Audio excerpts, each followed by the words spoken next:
running programs that create jobs, and we should be able from every program to know how many jobs are we creating, what impact is it making, and how is it changing the fortunes of our country. Professor,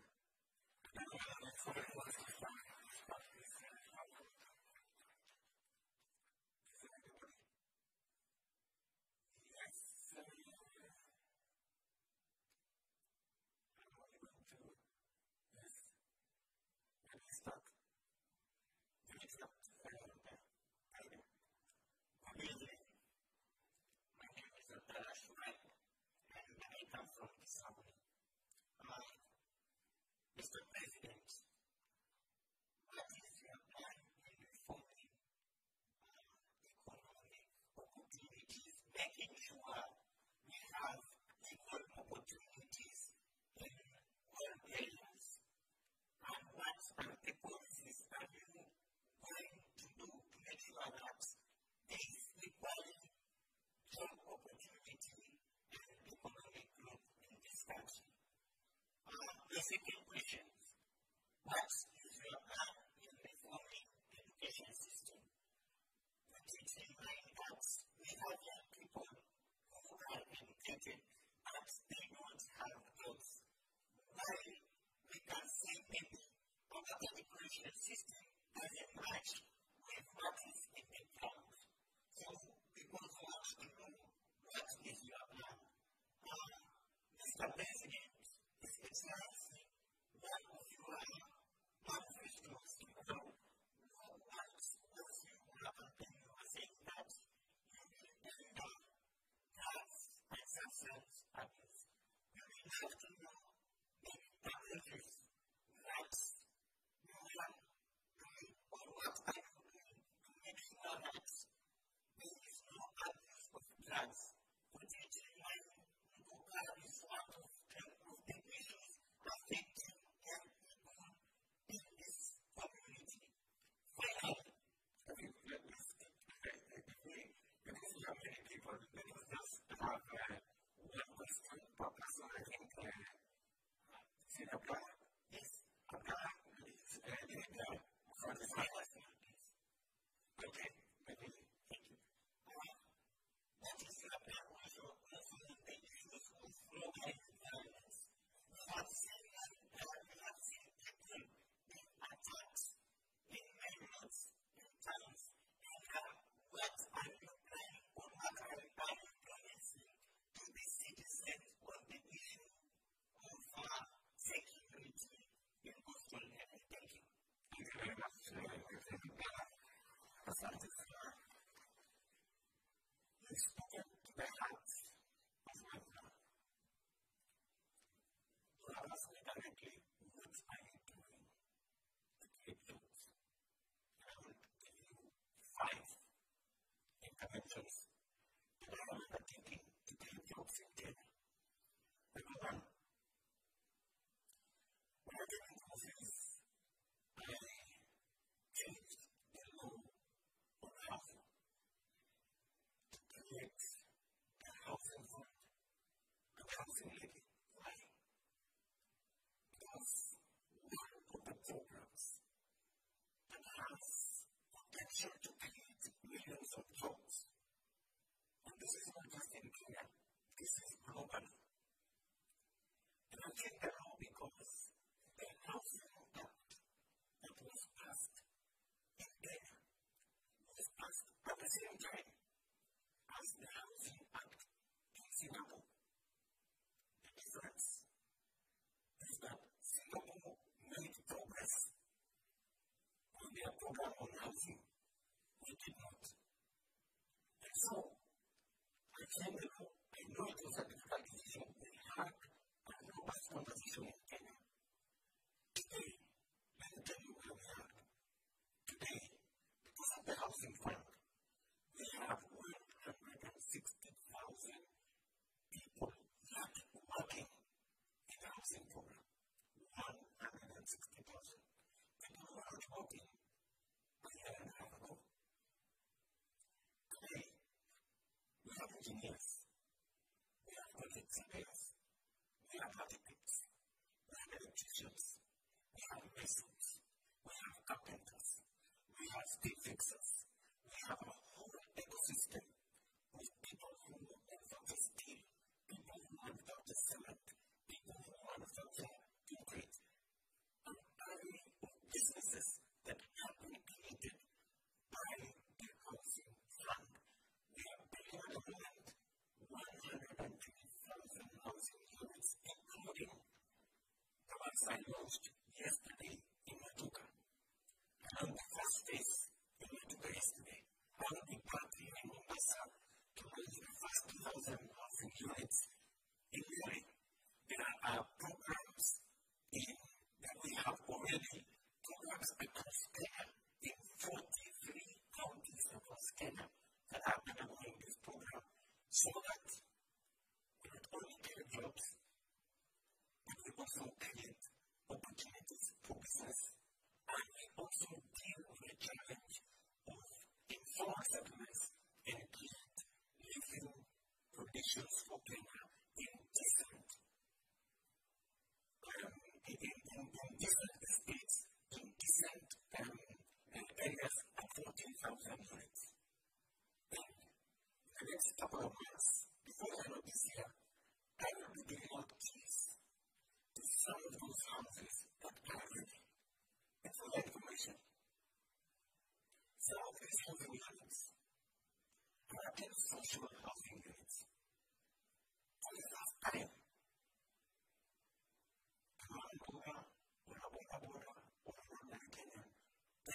a house in a social housing program because they can pay $2,500, $3,000 to the month and end up owning that house. There will be other tenants who will be owning other units, 1 bedroom, 2 bedroom, single units, 3 bedroom, in different categories. That's number one. Number two, we are also using that housing program to make sure that we reduce the cost of mortgage. Now, the teacher, for example, can have a mortgage at 9%. Today, if you go to the mortgage market, you will pay not less than 20%. So, we are not only changing the housing program, we are creating jobs. That's number one.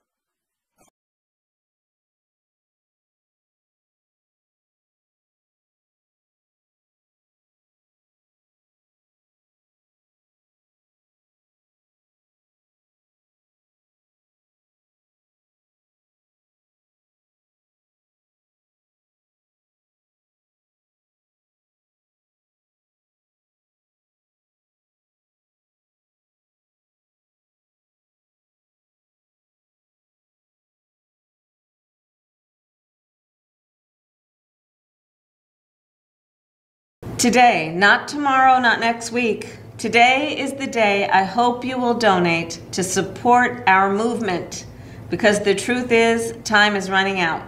We're in the final lap of this race, and Election Day will be here before you and I know it. So I need you to act now so your donation can have the greatest impact. The stakes in this election could not be higher.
It is up to the young people of Kenya to monetize their knowledge, their talent, their expertise, and grow their incomes. That is program number 2. That is going on as I talk to you. We have already distributed 16,000 computers to all our TVETs in Kenya today, not tomorrow. And there are 120,000, mark that number, 120,000 young people in our TVETs who today are earning on the digital platform because of our training and because of what we have done in that digital space. Number 3, what are we doing? You ask me, what are we doing to create jobs? Number 3, we have a big program with the Ministry of Labor. In fact, I was today with my Principal Secretary for Labor, Shadrach Madime. I don't know whether he's anywhere in this auditorium, he's somewhere else. Shadrach Madime was with me today. I have changed the management of NEA, National Employment Authority, so that we can tap into opportunities to work outside Kenya. What are we doing in that space? I have negotiated many opportunities. Many people have been asking me, Mr. President, why are you traveling? Yeah? And I want to use this opportunity to answer them. I have been traveling to make sure that I connect Kenyans to jobs, both in country and outside country. We are signing 19 bilateral labor agreements with different countries. In fact, we just concluded one with Germany. So that what happens? So that some of our talented young people, because this is what other countries like Philippines have done. When you have good quality labor, you can use it to drive our economy. In fact, remittances from Kenyans, very hardworking Kenyans outside Kenya, is all the way to about $4 billion. So that is the space we want to use because Kenyans have good education, they speak good English, they are self-motivated, they need less supervision. Any company anywhere in the world will want to hire a Kenyan. And therefore, we must use it because it is the asset that we have. And that is what I have been doing to try and connect Kenyans to jobs outside Kenya. I said today, for example, that those opportunities are available. In fact, if you go to the Ministry of Labor website, there are approximately 400,000 jobs as I talk to you today. Different types of jobs. And that's why I was saying today, some of those jobs, like the ones for nurses, for example. I was in Saudi Arabia the other day. They want 2,500 nurses. We are unable to meet that quota. And Saudi Arabia pays even for tickets. You don't have to pay any ticket, you just need to be qualified. And there are other countries we are negotiating so that we can get opportunities for Kenyans to work, not just in Kenya, but outside Kenya. Number 4, you asked me, what am I doing to create jobs? Number 4, we must begin to manufacture things, products that can be manufactured in Kenya instead of importing everything from everywhere. There was a time we were importing toothpicks, imagine. Yeah? And there are people who want to tell us we must continue importing things and products. I made a decision that anything that we have the manufacturing capacity in Kenya, any product that we have manufacturing capacity in Kenya, we must begin to apply duty so that we stop products from other countries and build our own manufacturing capacity, hire our own young people, use our own raw materials, build our own wealth. And let me give you an example. Last year, we imposed duty on steel billets, on cement, on clinker, and on furniture. There was a bit of noise last year because I put down my foot and I said, look, if we have manufacturing capacity in Kenya, somebody explain to me why we continue to import these products. Do you know what happened? Because we put duty on those products, steel, for example, steel billets, 11 companies that had closed down because we had opened the door for importing of steel billets. 11 companies today, hiring 16,000 Kenyans, have opened. And they are now hiring Kenyans and producing steel billets locally in Kenya. You know what's interesting? The same people who were complaining last year, I met them this year. And they told me, Mr. President, you see, that duty you imposed on that product last year.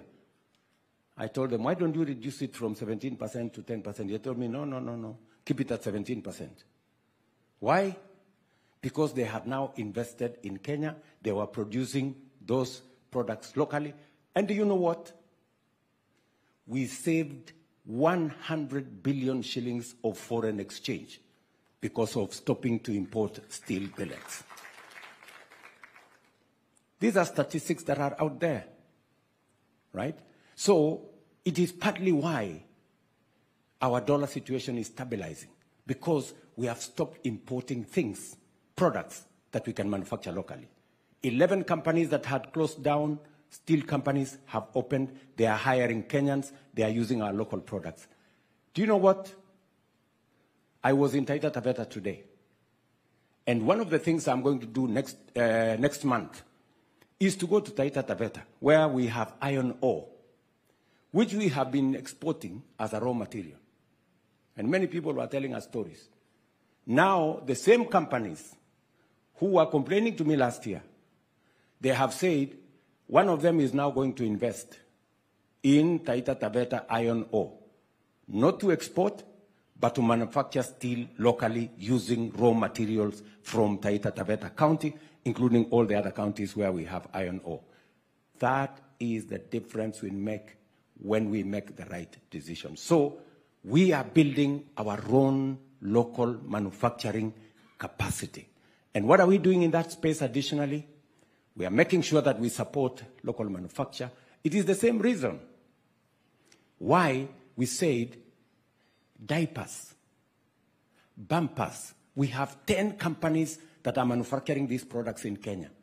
Explain to me, somebody, why we should continue to import these products from other countries. Explain to me why we continue to export our jobs. We have cotton which we are growing in Kenya. We have nowhere to sell our cotton. We cannot use it to produce our own products because we are importing everything. And that's why I said this year, God willing, we want to make sure that we build our own local capacity.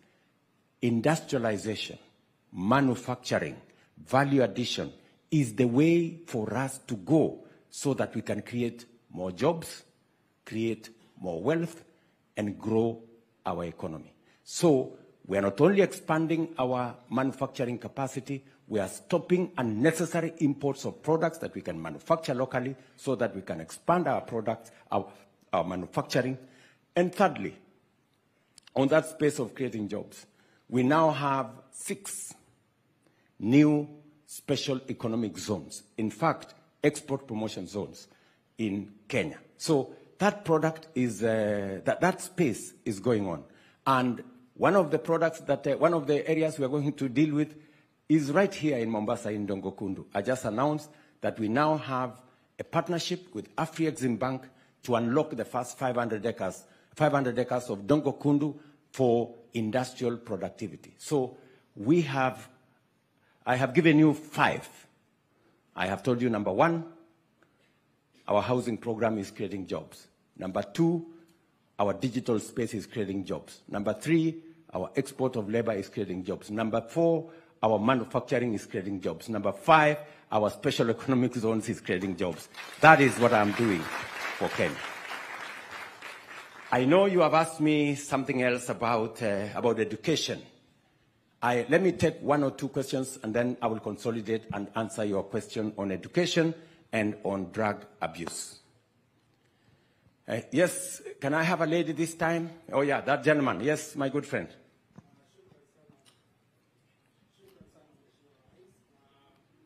Mimi ni Joash Onsare, mwanahabari wa TV 47 na vile vile Radio 47. Kuna haya masuala ambayo yamejitokeza hivi majuzi, na nakumbuka kwamba wewe Mheshimiwa Rais ulisema kwamba unabuni serikali ambayo ni broad based, na tumeweza kuona katika baraza jipya la mawaziri wale ambao wameteuliwa, umeweza kuwateua wale viongozi kutoka upinzani. Labda swali ambalo ningependa kujua, je, hii ni mbinu ya kumaliza upinzani, na je, watatekeleza the plan ambayo wamekuwa wakipinga, ambayo ulikuwa unaizungumzia wakati wa kampeni kwenda mbele? Asante. Thank you very much. Broad-based government. I think that's your big question. Let me say this. Because of the challenges and the issues that came up in the last couple of weeks, going into 1 month, I committed to the country that I am going to form a broad-based government. And many people are asking me to explain, as Onsare there is saying, what is this broad-based government? It is broad-based government. That's what it is. It is what it is. Because, you know, because, you know, there has been this feeling that maybe this government is made of William Ruto's friends, right? And William Ruto's buddies. And I said, it is time. You know, I have friends. And I've seen many people ask me, okay, why did you, you know, dismiss the whole cabinet? And then you hired some back. Let me answer it this way. It was necessary to have a fresh start. Because as I told the people of Kenya, we're going to have a broad-based government and we're going to have a fresh start. So that even those I have given another opportunity to serve in cabinet, they must now know that this is new. The terms are different. We may have been friends, but now the terms are different. Number two, I also wanted other people to join in government, because for a long time as Kenyans, we've been divided on sides. And that's why I decided this time around, let me form an administration that has the broader face of Kenya. And that is why you see some of the members of my new cabinet coming from different formations, political formations. And I said I'm going to consult. And I'm going to talk to people who are willing to talk to me. There are those who did not want to talk to me, and that's fine. That's democracy. There are those whom we sat down and we agreed with, and we agreed on the agenda. What are we going to do? In fact, at some point, I was having a conversation, and the conversation went like, okay, the housing program. The housing program was in the manifesto of ODM and was in the manifesto of Kenya Kwanza. True? They're all there. The UHC program, it was on both sides of the divide. There are things that are common between us. And my question is, those things that we have no contest about, can we agree on those things and move the country forward on the things that are not in contention between the sides? And that is how we agreed with ODM to work on the broad-based government that captures some of the items that we all agree on. Number two, let me clarify, as the party leader of ODM did, that we did not form a coalition government so that nobody should tell us we're trying to compromise the opposition. We did not form, we have no formal coalition arrangement.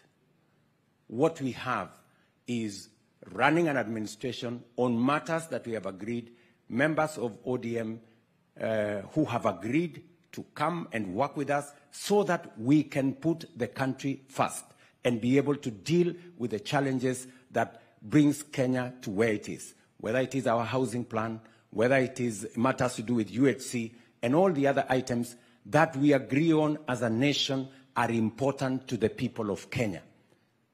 I am not very keen on who takes the credit. I am keen on the transformation of Kenya.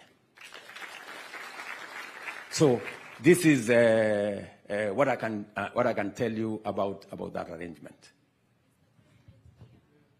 Okay, we have yes, there is a lady there. Good evening, ladies and gentlemen. My name is Kadra Hussein from More Radio. Mr. President, allow me to just ask a follow-up question on what my colleague has asked. You say that you consulted from different political formation. From what we have as a people, the people who are on the streets did not have T-shirts printed with political parties, identification. Neither did they carry banners that had colors of representation of a political party. So in your broad-based government, as you have said, you've consulted and you've also had people from ODM working with you. Where is the interest of the people being featured in your broad-based government, as they are the ones who prompted us to have this change that we are having right now? Now, to my question, I want us to just take time back, from the inception of the Kenya Kwanza government. When you took the oath of office, you promised to protect the Constitution of Kenya and ensure that the justice system functions well. You protect the rule of law. When you were making your statement on Wednesday, if I'm not wrong, you told us about amendments of some few clauses of the Constitution, including Public Finance Management Act. You also talked about witness, something to do with that. That is an act of, in the Constitution of Kenya. But the populace has this question.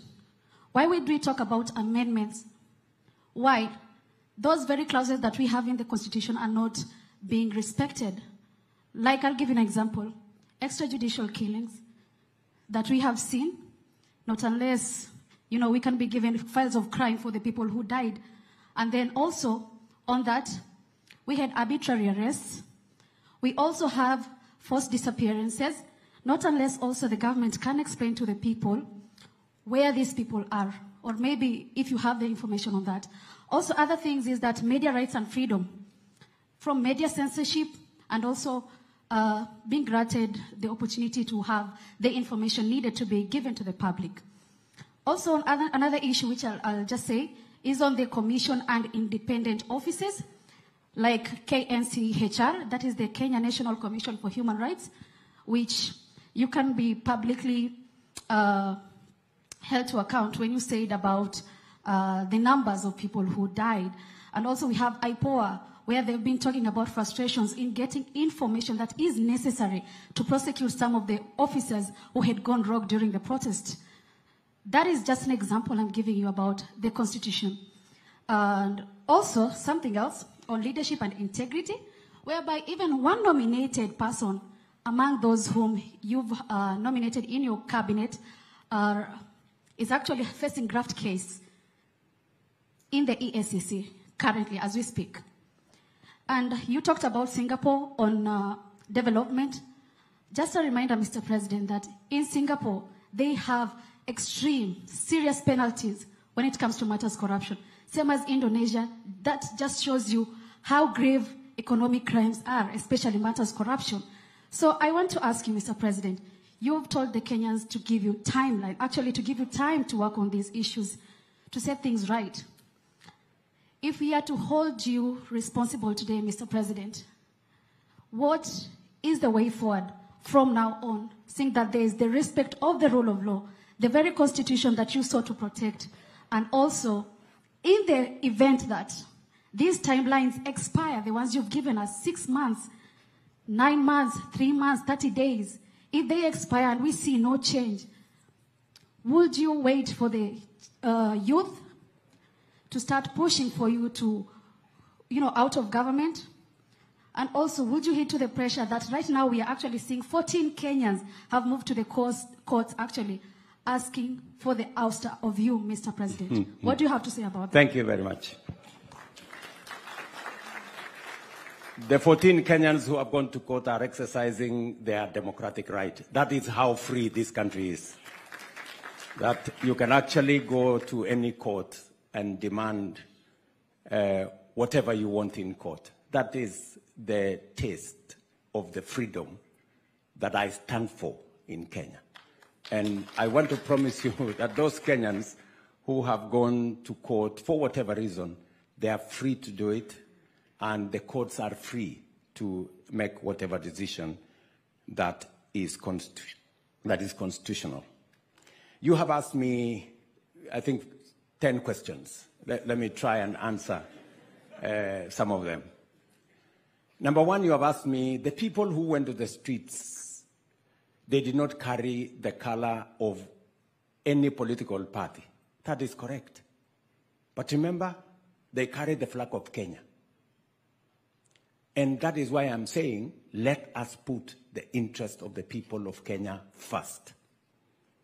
That is why I'm saying this broad-based government must be a government that must do, at the very least, 3 things.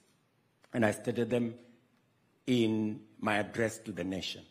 Number 1 is the subject of integrity, which you have spoken very clearly about, dealing with the challenge of corruption.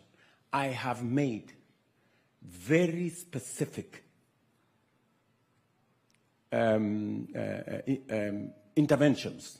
I have suggested very specific interventions on how to deal with the challenge of corruption. I have said we must change the Evidence Act so that corruption cases doesn't take 5, 10 years. That is what happens today. That we should be able to conclude corruption cases in 6 months. I will be making the proposal to Parliament. I hope Parliament agrees with me so that we can deal with the challenge and monster of corruption firmly and decisively. Number 2, I have given my undertaking to the judiciary. In fact, I had an engagement with the Chief Justice a few days ago on my support, on my administration's support for the judiciary. It is demonstrable. When I came into office, I made sure that the judiciary has sufficient resources to be able to discharge their mandate, to be able to deal with corruption cases, to be able to deal with all the other cases. In fact,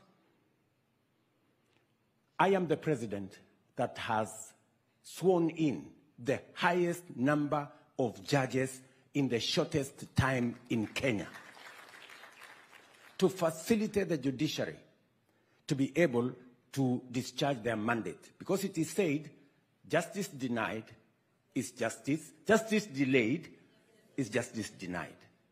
And you can ask from members of the judiciary my support for the judiciary. In fact, when I came into office, there were 6 judges that have been denied their right to be appointed. I appointed them the first day when I got into office to demonstrate my commitment to the judiciary. Let me also say the following, that on the subject of corruption, I am very clear in my mind, and I will mobilize resources that are available. I will mobilize every resource that is available to deal with the challenge of corruption. Number 2, I also said this new administration must deal with the issue of making sure that we create jobs in Kenya by making sure that we don't import the things that we can manufacture in Kenya. Number 3, I said this new administration I'm setting up must deal with the challenge of making sure that tax expenditure, we spend 400 billion shillings every year of taxpayers' money, paying companies, paying institutions, claiming tax refunds, claiming VAT refunds, in a process that is not thoroughly clear. And I have said that going forward, we have to deal with this problem. So I have laid out a clear roadmap on what the administration I've just appointed must achieve. I know you have said we must respect the Constitution, which we must. And I gave my undertaking to the country that there will be no disappearance of Kenyans. I gave that undertaking. There will be no Kenyans in Rivayala. There will be no Kenyans in Tana River. There was a time we had 30-something bodies of Kenyans in rivers. That will never happen under my watch. And I have said this with clarity. If there is any Kenyan who has disappeared, I want people to step forward and say, Kenyan so-and-so has disappeared. I would be very happy to deal with it. Because under my administration, I have said there will be no disappearance of Kenyans. Again, there will be no extrajudicial killing of Kenyans. I have said that with clarity. And let me also say the following, that as we go forward, we must be truthful.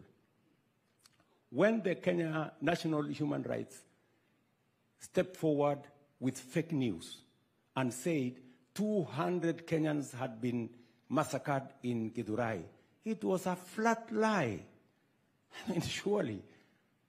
I mean, a whole institution that is supposed to be self-respecting, paid for by the government of Kenya, how can they go and tell the country that 200 Kenyans had been killed, which was utter, falsehood, I hope that's not the organization you want to defend, You cannot defend an organization that runs on fake news. And I will call them out, as Kenyans should call them out. We must stick to what is true. 42 Kenyans died, very unfortunately, in the events of the last 1 month. They shouldn't have died. Some of them in situations where the police were involved. Some of them in situations where criminals were involved. Some of them in different situations. All those situations are under investigations. And I have given undertaking that the government of Kenya will support those families even as we get to the bottom of what happened in those situations. I have also undertaken that there are Kenyans who unfortunately lost property. We are also going to support them because it was nothing of their doing that occasioned all that happened to happen. Let me also say the following, that I am a great believer in the Constitution, and I will protect. I mean, many countries that have gone through what Kenya have gone through, Bangladesh, for example, they switched off the internet, they switched off the TVs, they did whatever they did. Kenya is running full steam. Internet is available every day. People are talking from all over the place. I mean, newspapers are writing whatever they want. The TV has 4 screens. They are showing what's happening in Kondele, what's happening in where. I mean, what further freedom, surely, would you ask from me? I have the machinery to switch them off. I did not switch them off. Because I am a believer in the rule of law. And I am a believer in free media. That's why the media can go out and demonstrate and call me names and do whatever they want. Doesn't bother me. But that is what freedom is about. That's what democracy is about. So I am very clear about what Katra has said. All you have said that has really come to me is the young people who were out there did not have colors of parties or regions or communities. They had Kenyan flags. And that is why I am committed to making sure that the interests of Kenya, even as I appoint the new administration, come first. What do we do about Kenya first? So that is what I wish to say. Asante sana. Yes, my friend. Thank you very much, Your Excellency. My name is John Jacob Curia from KBC. I want us to set the tone of this conversation, Mr. President. Mr. President, when the Gen Zs came out to the streets, their demand was that you overhaul the entire cabinet, which you did. You have defended the reappointment of 10 cabinet secretaries back to your cabinet. The big question Kenyans are asking today is President William Ruto a listening president? That is a big question tonight. Is President William Ruto a listening president? Okay, I think there are too many media people asking. I think citizens want to ask this question. I think let's just relax. I think the media have been asking me too many questions. Sasa raia nao wapate nafasi yao. Anyway, ngojeni kidogo. Let me answer him anyway. Because Jacob has said something that is fundamental. Am I listening? Yes. How else would I have 12 of my cabinet secretaries out if I wasn't listening? More than half of my cabinet have left. It has never happened in Kenya. It has never happened in Kenya's history that more than half the cabinet has gone in one go. So I am listening. And I have said, even the ladies and gentlemen that have come back to cabinet, they have come back to cabinet on new terms. We may have been friends, we may have been acquaintances, we may have, but now this is different. You know, we are going to work on the timelines the people of Kenya have given us. And some of the good gentlemen that I have and ladies that I have brought on board are people who have a proven track record. And many of them, Kenyans agree, have done a good job wherever they've been. Yes, let me listen to the lady. This side. Hamjambo. Jambo. Kwa majina naitwa Mwanamkuu Nondo, mkazi wa Likoni sub-county. Mheshimiwa Rais, swala langu laja kwa upande wa feri ya Mtongwe. Sisi wananchi wa Likoni tupata shida sana pale feri wakati wa kuvuka. Sijui shida inatokea wapi, kwa sababu wakati kulikuwa kuna bridge ya Liwatoni ilikuwa kidogo kuna unafuu. Lakini tangu ile bridge iondolewe tunapata tabu sana pale Likoni wakati wa kuvuka. Na shida sijui iko wapi, kwa sababu kulikuwa na feri ya Mtongwe ikifanya kazi na baadaye ilishia hivyo yani. Kwa hiyo naomba unijibu swala hilo langu. Shukran. Sikusikia jina lako tafadhali. Mwanamkuu Nondo. Mwanamkuu Nondo. Yeah. Asante sana Mwanamkuu. Thank you. Nitakujibu hivi. Just give me a minute, let me answer Mwanamkuu, because it's a very important question. In fact, yesterday, when I stopped in Likoni, the people in Likoni asked me directly that question. And I didn't get it properly. It is later, because I answered a different question. It's good you have brought it into focus today. That bridge, we had built it, and it was a bridge, a pedestrian bridge for people to cross. It had two problems. Problem number one is that it caused a lot of delay in the port. The port, people said it was taking more than 10 hours for ships to cross. That was problem number one. Problem number two is that the workmanship was not very good. So yesterday, after it was raised to me by the people in Likoni, I have instructed for both KENHA and KPA to get us a solution for that problem. So I will come back to you, Mwanamkuu, I will come back to you and to the people of Mombasa, and specifically the people from Likoni, on what it is that we are going to do to make sure that that bridge works. But let me also say this, just hold your horse. Let me also say this. There are two other things that we are doing. Shortly, we will open the connection of the bridge through Kibundani. In fact, I intend to come back here maybe in a month to make sure that that bridge is opened so that we can also have a different access from the other side going into Likoni and going into Kwale. And then thirdly,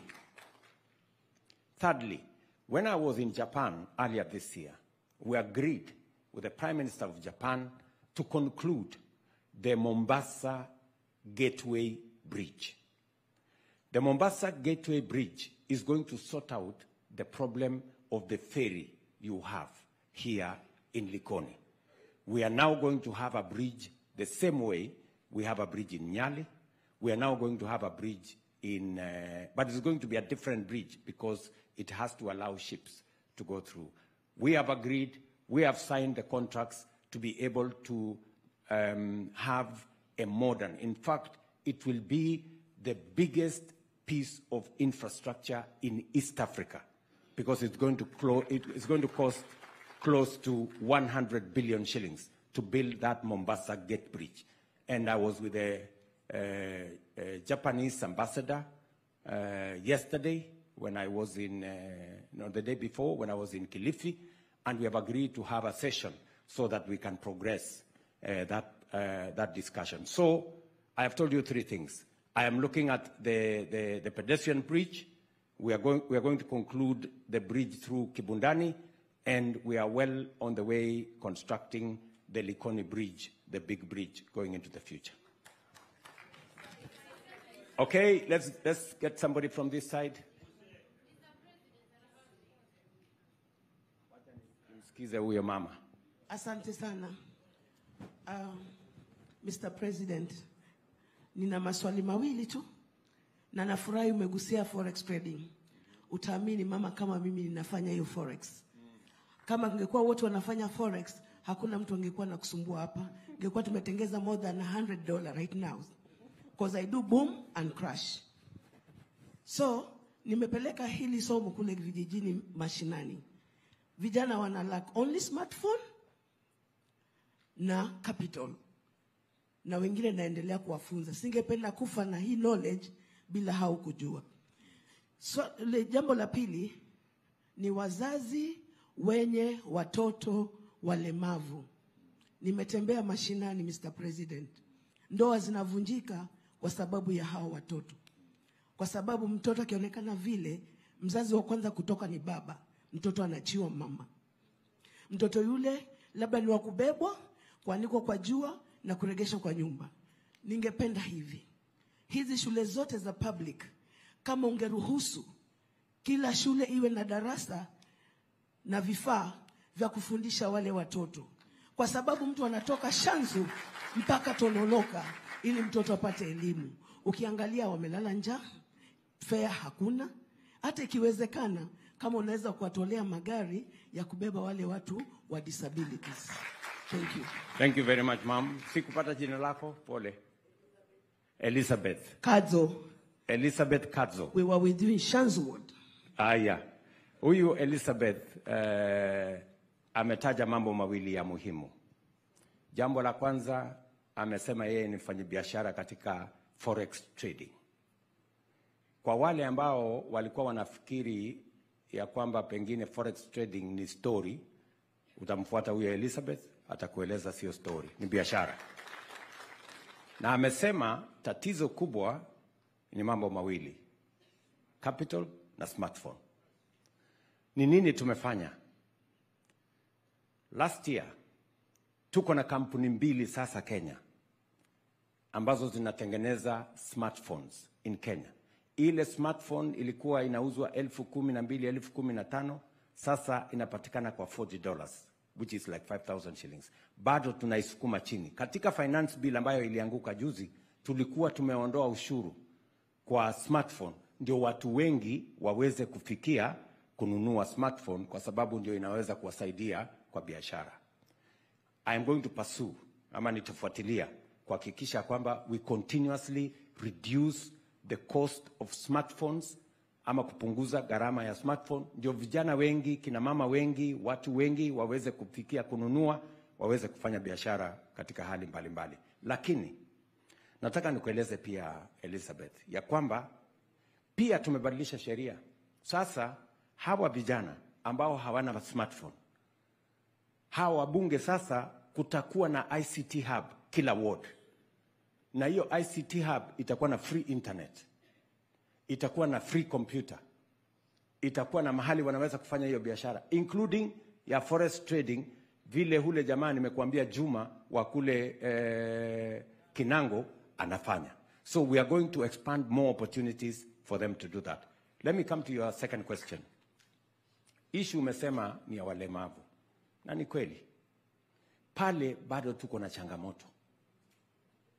Na ndio sababu nimefanya mambo mawili tangu niingie katika ofisi. Jambo la kwanza nimesema lazima tupanue ile mpango wa cash transfer ambayo inafikia watoto walemavu, watu wanaoishi katika wanaoishi na ulemavu, ndio tuweze tuwafikie wengi. Tumewasajili watu wengine wazee wa miaka ambayo 70 walemavu, tumewasajili wengine 1,500 in the last 1 year. Na tumewaweka sasa katika program ya cash transfer, number 1. Number 2, vile vile tumesema hiyo program ya cash transfer ilikuwa inachukua muda mrefu sana. Walikuwa wanangojea miezi 6, miezi 4 kabla hajalipwa ile pesa ya cash transfer.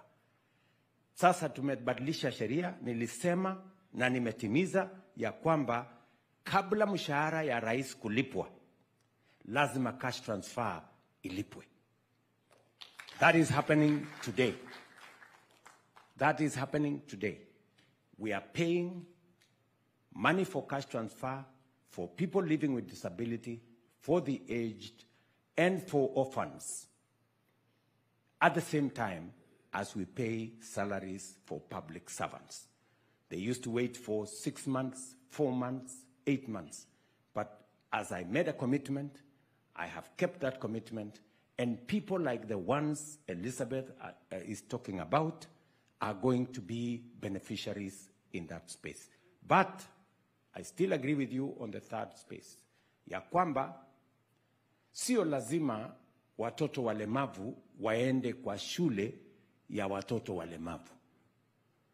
We must make it possible for wale watoto wanaishi na ulemavu wasome pamoja na watoto wengine katika shule zetu zote. Na nilipata hiyo habari na umenisaidia, kwa sababu sasa leo nitafanya hiyo kazi umesema. Naamini watu wa Wizara ya Elimu wamo mahali fulani, nitawatafuta na nitawapatia amri ya kwamba what Elizabeth has said, because it is part of our manifesto, we were implementing it, lakini hatujaikamilisha. Sasa nitaifuatilia kwa kasi. Asante sana Elizabeth. Maybe somebody in front here, one of these good people. Nani pale?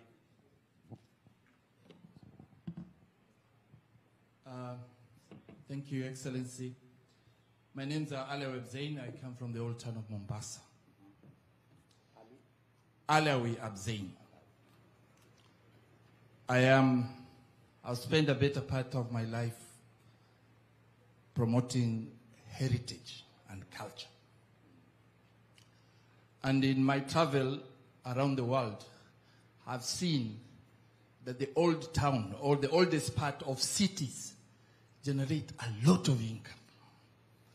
But unfortunately, when I look at the old town of Mombasa, which is actually the umbilical cord of Kenya, everything in Kenya started in the old town of Mombasa. If we take a trip here and go and look at the old town of Zanzibar, the stone town of Zanzibar, it makes millions, millions and millions. Your Excellency, I'm using this opportunity to plead to you that the old town of Mombasa, we need to have an old town planning commission that will plan the old town and make it like the old city, let's say of Rome or Zanzibar, such that the government can be able to make like 5 billion just from the old town. Right now, it is the way it is. That is one. Two, I've seen for many years the previous administrations, they've been writing off loans for sugarcane, coffee, tea. We come from the coast. Huyu mvuvi akiharibikiwa, mbona hatusikii serikali yetu ikisema chukua hii pole? Kwani sisi pia tunalipa tax? Kwa hivyo hili mimi linanihuzunisha sana. Kwa shauri, just like other Kenyans wakiharibikiwa, the other time tulikuwa tunaona 500 inapatiwa watu wa miraa. Sisi shamba letu ni Indian Ocean. Asante sana. Asante sana mzee Alawi. Nakubaliana na wewe ya kwamba we can monetize our heritage. Nakubaliana na wewe kabisa ya kwamba heritage yetu kama ni pale Old Town and all the other heritage is something that we can monetize, and I'm sure my good friend Hersi, who is in the tourism sector, agrees that apart from our beaches, apart from our wildlife, there is more around culture, around food, around, you know, what makes Kenya what it is, that we can package to be able to get more tourists into Kenya. And I couldn't agree with you more. And I would want to maybe, as I conclude the forming of government, I will want to see what is it that we can discuss. How can we come up with a plan around Old Town? How do we incorporate other products? And maybe, Hersi, you will help me there to say something, because you are an expert in that space. But let me, before I ask you to say something there, let me say about blue economy. Alawi, let me tell you very clearly. I am very clear in my mind how important blue economy is to Kenya. Not just to the people of the coast, but to Kenya.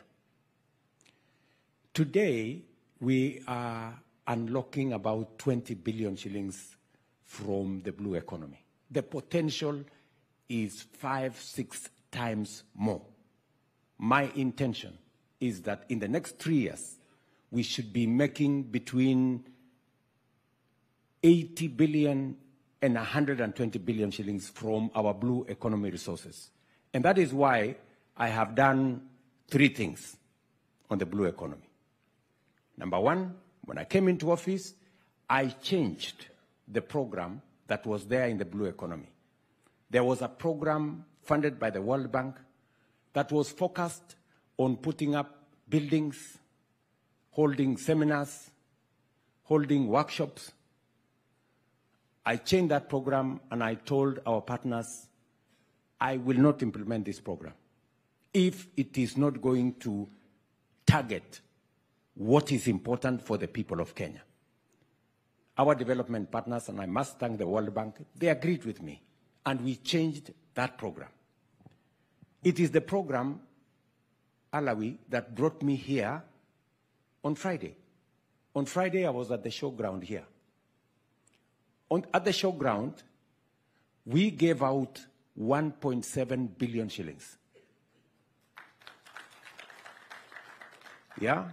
To 612 groups so that they can change their livelihoods.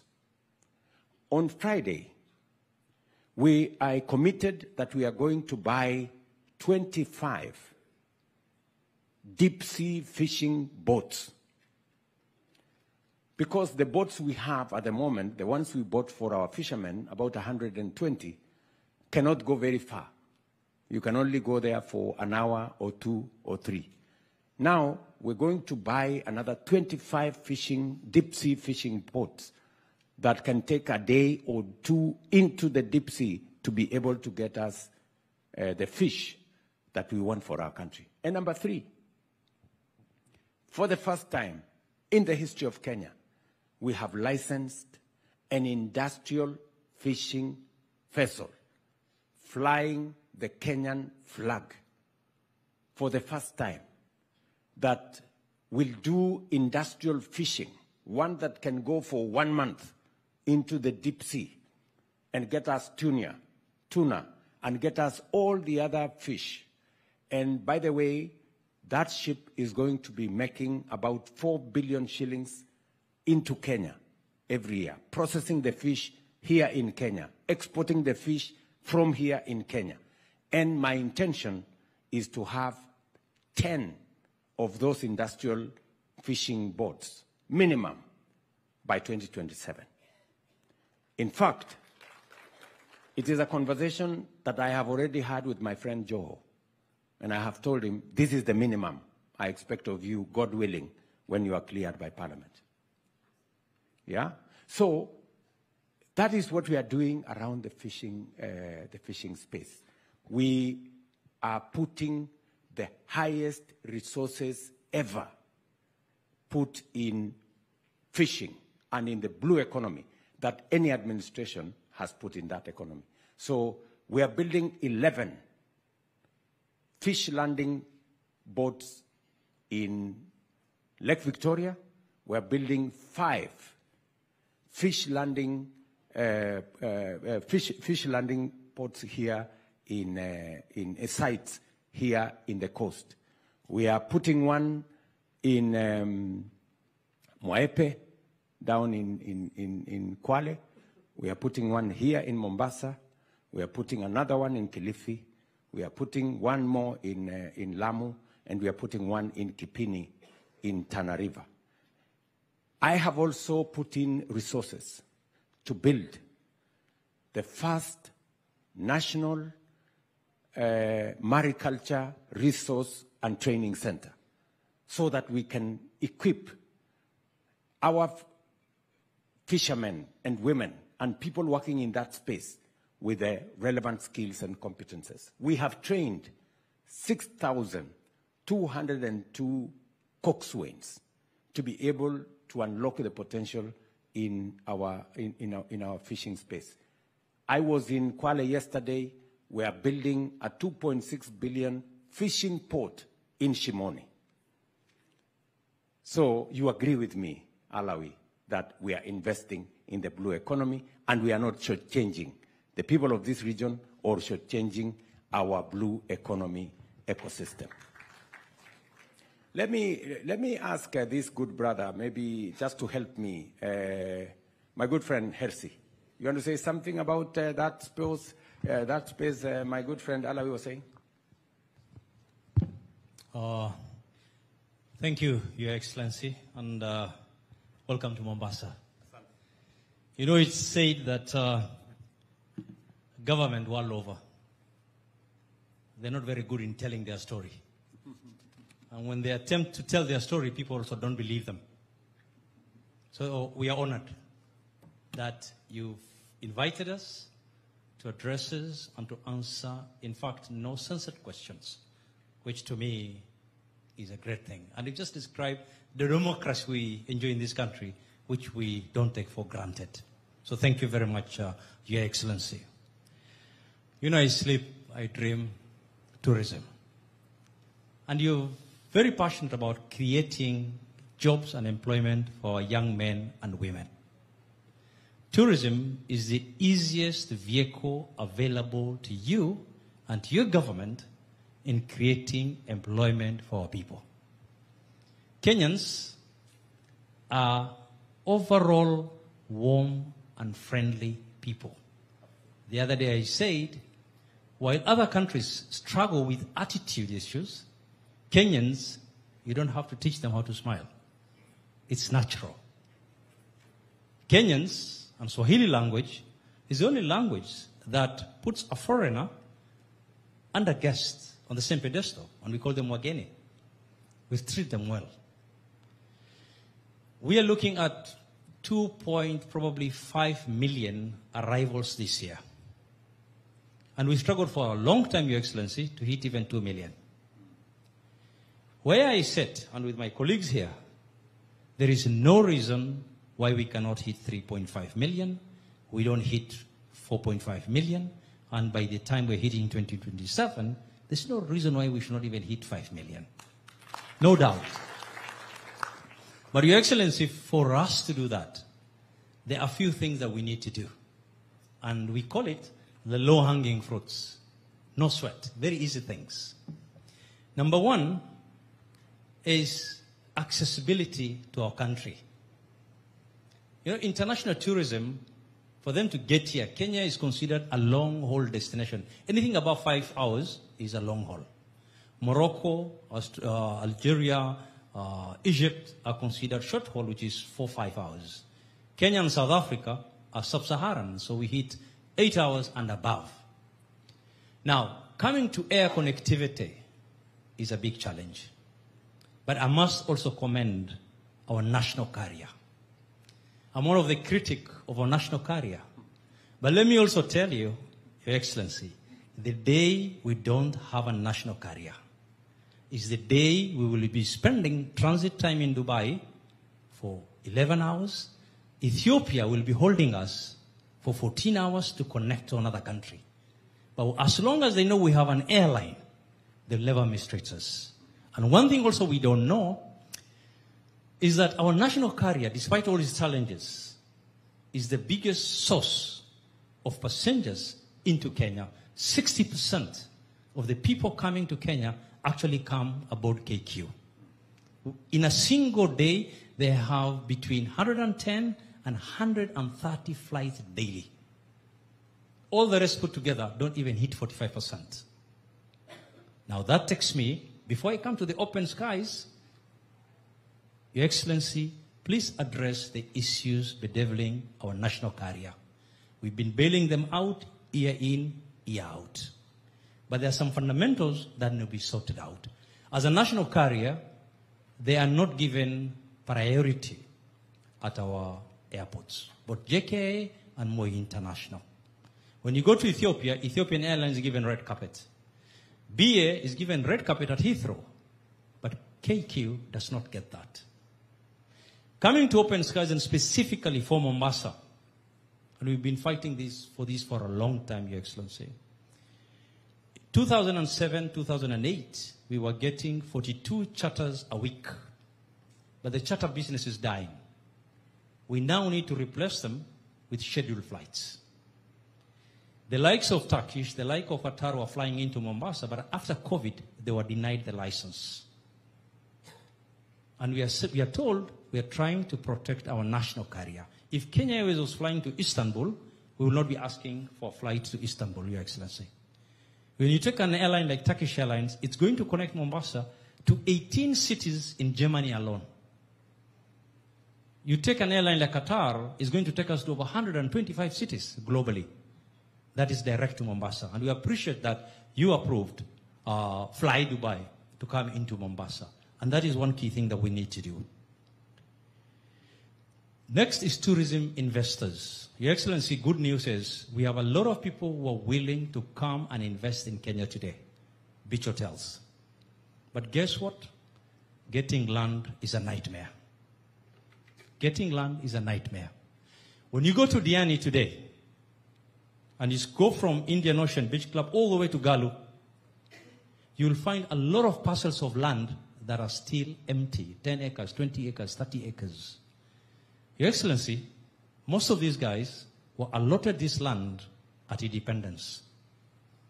They were allotted this land, second president when he came into power. Zanzibar, next door, will not allow you to sit on a piece of land for more than 3 years. You either develop it or you surrender it back to government and somebody takes it. So, Your Excellency, as we sit now here, we have had investors who came here, they've disappointed, and they've had to move elsewhere because getting land is just next to impossible. And when you get the price people are asking for, and yet they were allotted for free, and they sat on it for 40 years, and they did nothing with it. So, Your Excellency, that is something we really need to address. We've already brought it to the attention of Her Excellency the Governor, Kwale, and she's committed to address this. As we address that challenge, Your Excellency, another big challenge we're facing, because it's going to impact negatively on our efforts to create employment. Prime beach plots are being subdivided into quarter acres, into half acres. When you put 20 homes, the most you can do is employ a guard and a housemaid. That's it. When you take a 10-acre plot and you put up 150 rooms, you're looking at 300 young men and women who have been employed.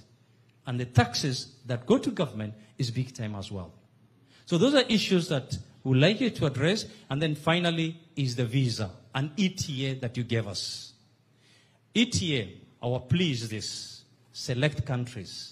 Can you give them ETA on arrival? Thank you, Your Excellency. Thank you very much, Hersi.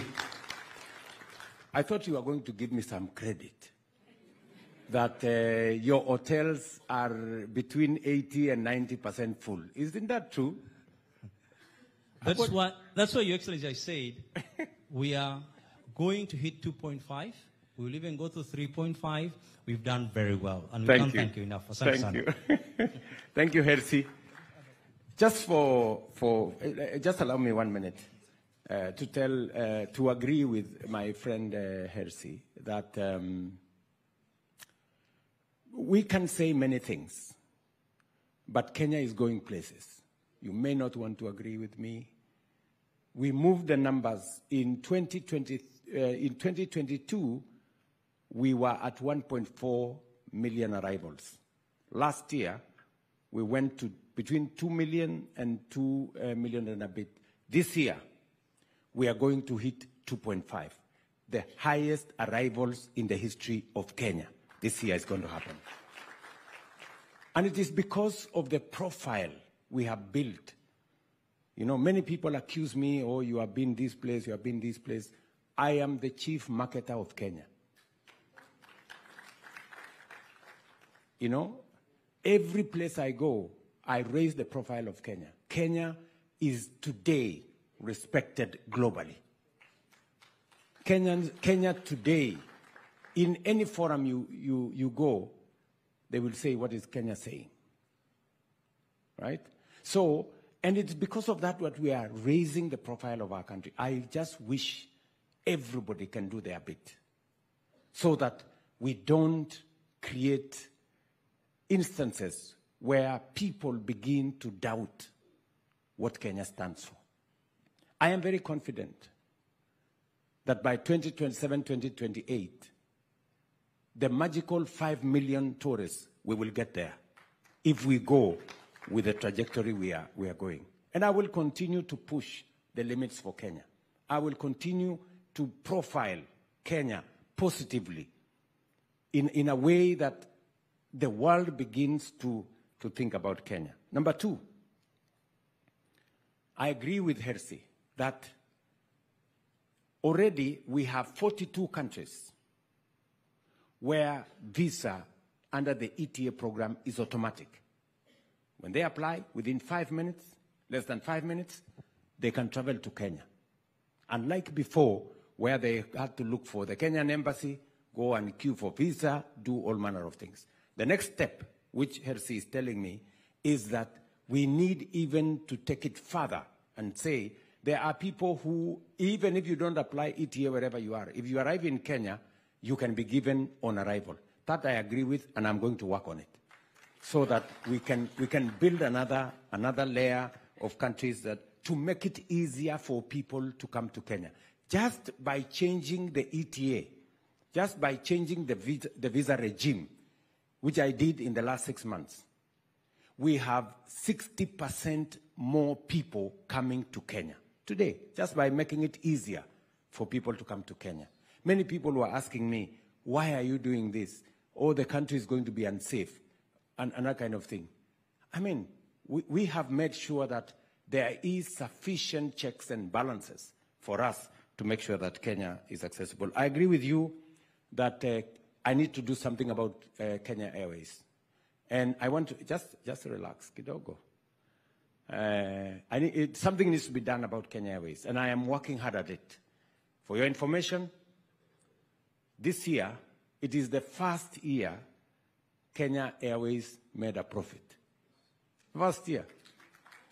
And I still want to work on it. Bado iko na kisirani kidogo, but I'm working on it so that we make sure that we straighten it and it can serve our country better. We still have a long way to go, and I'm still applying my mind to it. I agree with you that we need to approve a few more airlines. It's a delicate balance, people. It's a delicate balance between allowing more people to fly here, because anybody we allow to fly here, they must also give us an opportunity to fly to their destination so that it becomes even. So we are discussing with other airlines. We just approved another 4 flights by the UAE airline, what is that, Etihad? Yeah, Dagar is here. We've just approved Etihad to fly 4 times a week. So we're looking at other opportunities for us to be able to get more flights. I've heard you about Turkish Airlines. We will look at it. My PS Dagar is there. Please let Turkish and Qatar. So we will look at it. But you know, there is something called in law quid pro quo. You scratch my back? Yes. Yeah. So we don't want just to do it. And let me say, just give me a minute. Let me say this. It's true. Land is a problem in Kenya. It is the reason why real estate is very expensive in Kenya. And it is the reason why I decided that to be able to build affordable housing, we are going to use public land. That is why we have managed to reduce the prices significantly, because the land cost was contributing 40% of the cost of every house. But now when we take out the land cost, we substantially reduce and make it affordable for more Kenyans to be homeowners. We will need to think about what we are going to do so that we can make investment, especially on tourism infrastructure, much more affordable.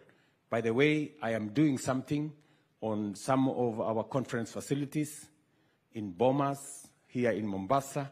We're trying to get investors to be able to support us in that space. And I'm also doing something, one moment, I'm also doing something about the airport. Let's be honest, Kenyans. Let's be honest. Yani, the airport we have in Nairobi is made of canvas. Inajengwa na hema. In the middle of tarmac. That is the arrivals. I mean, this is a temporary structure we put up almost, I don't know, 7 years ago. We don't. Ethiopia have a brand new airport. Rwanda have a brand new airport.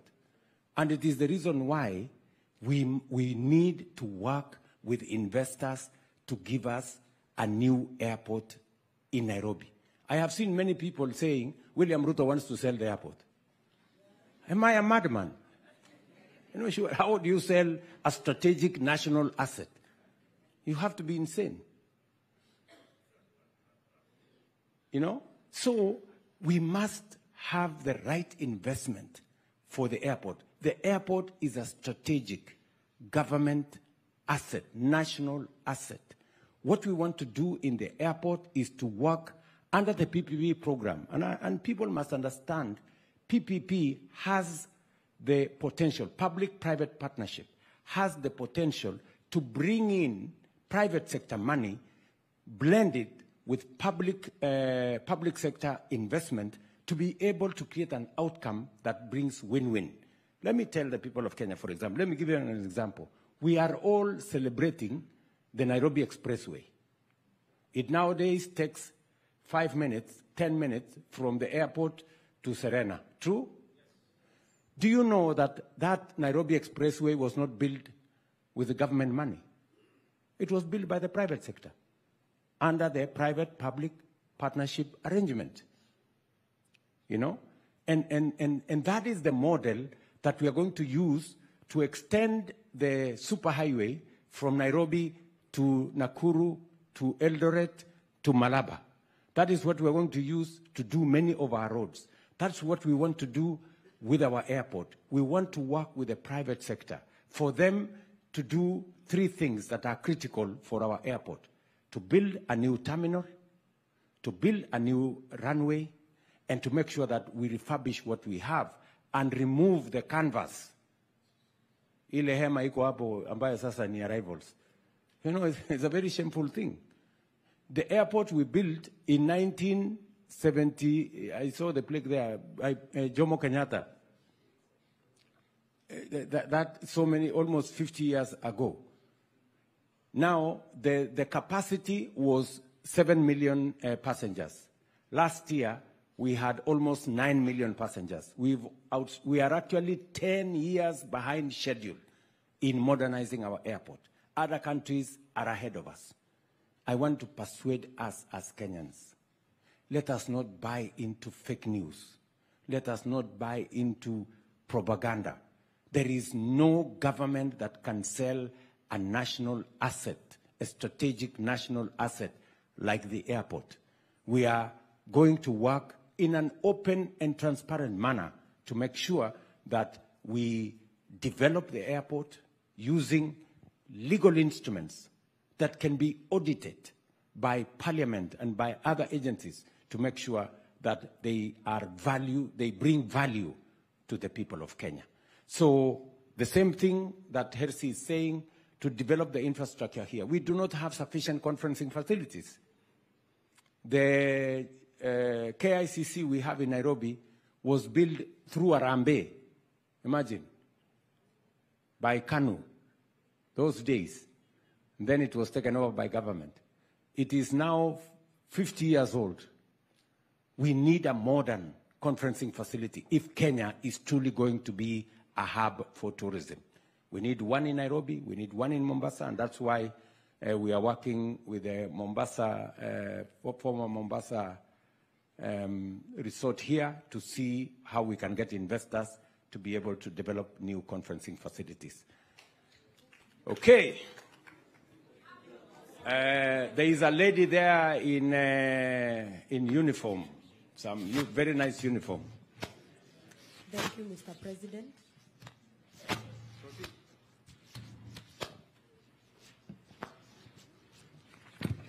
Thank you, Mr. President. My name is Lucy Wamaida Machogu, the Vice President, Kenyatta University.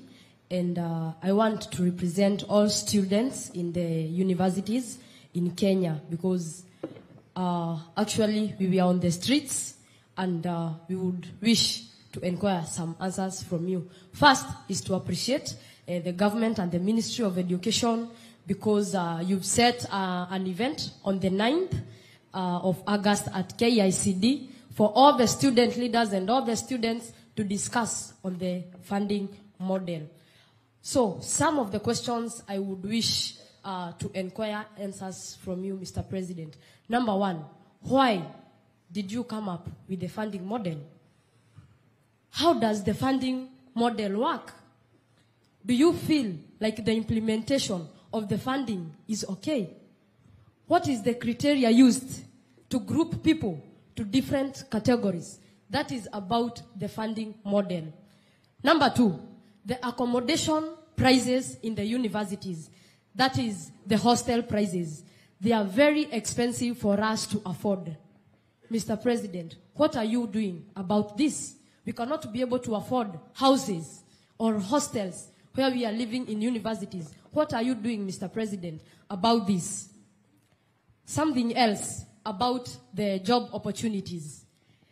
Once we graduate from the university, we are told maybe when you go and seek for a job opportunity, we are asked to give a 5-year work experience or a 3-year work experience.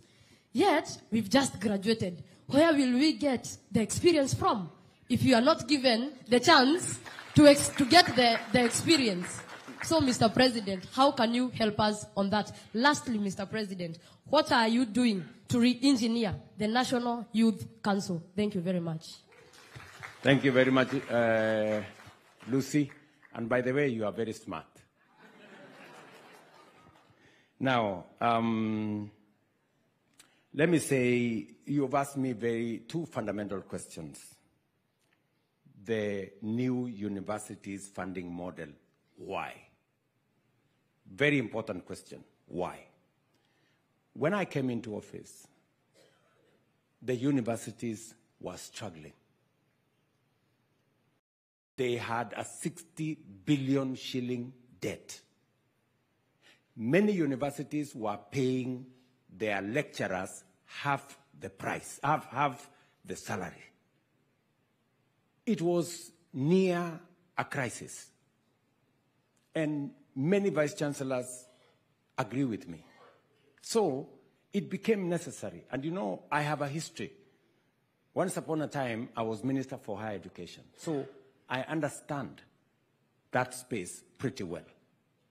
And when I came into office then as Minister for Higher Education, I am the one who developed and created the space around our TVETs, because there was a missing gap in our education system. I'm very proud that today our TVETs are a big portion of our higher education learning infrastructure. Let me go back to the funding model. The funding model, by the way, affects both our university students and also affects our TVET students. So what did I do? I did three things. Number one, we made a commitment as government that we are going to give every student 80% scholarship and loan. But because we could not afford, especially because the number of students, when we made that commitment, it was like 15 years ago. But you know, as the numbers increased in the university, it became difficult for us to meet that commitment. And so what ended up happening was that while we committed to pay 80%, we ended up paying 50%, some cases 45%. So what happened? There was a huge funding gap in our universities, a huge funding gap in our universities. And our universities were struggling. They couldn't pay for services, they couldn't pay lecturers, they couldn't run their programs, and we ended up with affecting the quality of education in our universities. You couldn't attend as many labs as was required. You couldn't attend as many practicals as you required. We ended up compromising on our education. So what did I do? I said, we need to be honest with ourselves. And we said, there are parents like William Ruto who can afford. Why would William Ruto be given 80%? Why would the child of William Ruto be given 80% scholarship? The same as a child of Mama Mboga. What happens is that both our children end up suffering. So we changed the model. We said, since there is a means testing instrument that has been used for 20 years to assess every student on the basis of the information they supply, and it has worked in Kenya for 20 years. Let us use that means testing instrument that is available at the Higher Education Loans Board to assess every student. And we changed the model so that children from vulnerable families, children from parents who are less endowed, we move them from getting 80% to getting 95%. And children from parents like myself, we move them from getting 80%, we move them to 60%. Because we can afford, right? So we had 5 categories. We changed it into 5 categories. And you know what, Lucy? Because of the change in that model, we also said that scholarship is going to be available on application. Because, you know, the old model, every student, without even applying, they were given scholarship. But there are parents who do not need it. And for your information, 20% of students last year did not apply for scholarship. They went and their parents paid because they didn't need it. What has happened? Of that 20% of the students, we now have more money to pay for children from vulnerable families. That is how the model has changed. So we now have 5 categories. We have those that get 95%, we have those that get 90%, we have those that get 70%, we have those that get 60%, and we have categorized, and we are using what we are calling an instrument called means testing instrument that tests the ability of parents. We will continue to perfect. We'll continue to perfect that instrument.